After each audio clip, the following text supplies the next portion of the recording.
Parce que pour certains pays arabes, le régime de Saddam Hussein c'est un allié contre l'Iran.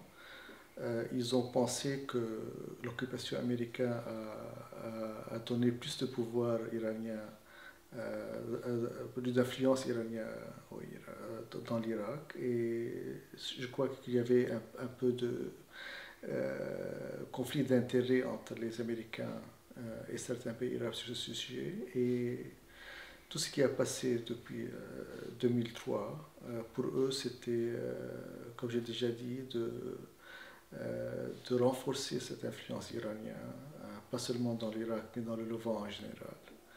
Et ça, c'est ce qui a éventuellement renforcé cette idée des pays arabes de quitter leur présence dans l'Irak.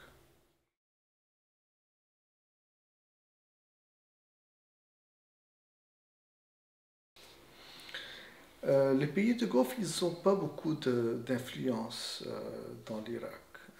Ça fait des années maintenant. Ils ne donnent pas les mêmes ressources qu'ils ont données avant.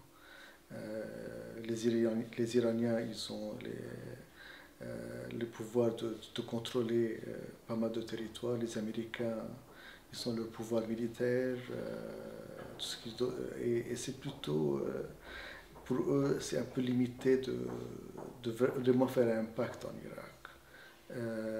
Et c'est pourquoi maintenant, ils commencent peut-être de faire des médiations avec les Iraniens, de changer un peu la dynamique, mais ils n'ont pas beaucoup de cartes à jouer.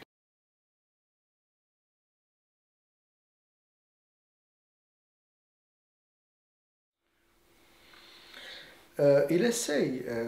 Cette médiation a été commencée par le Premier ministre Kazimi parce qu'il veut que ces pays arabes, surtout les Golfe, reviennent en Irak. Et c'est ce qu'il essaie de faire maintenant. Les dernières élections étaient une bonne nouvelle pour certains pays du Golfe. On a vu des alliés d'eux qui ont gagné dans l'élection.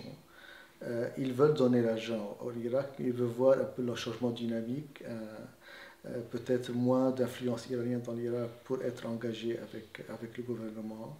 Le Premier ministre Kazemi a des relations personnelles avec ses dirigeants des pays Golfe. Et aussi, il essaie d'aider l'Iran dans leur médiation avec les Saoudiens.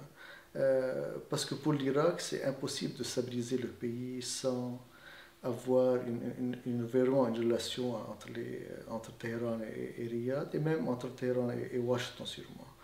Et c'est pourquoi je crois que c'est bien pour l'Irak, mais c'est plus important, c'est ce qui se passe entre les Iraniens et les Américains, plus que ce qui se passe entre les Iraniens et les Saoudiens.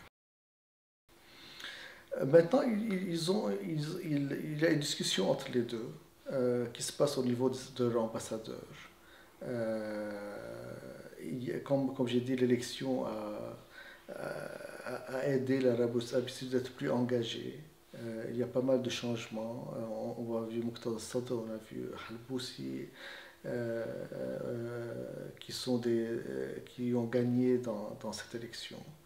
Mais je ne crois pas qu'il y a beaucoup de choses à faire parce que l'Arabie Saoudite, leur seule influence, c'est donner l'argent, d'avoir confiance dans le gouvernement, dans l'habilité de gérer le pays.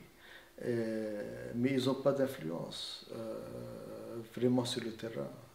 L'argent ne suffira pas pour changer le dynamique, mais ça peut être un point de départ de commencer cette discussion entre ces deux puissances pour peut-être stabiliser l'Irak, mais c'est limité.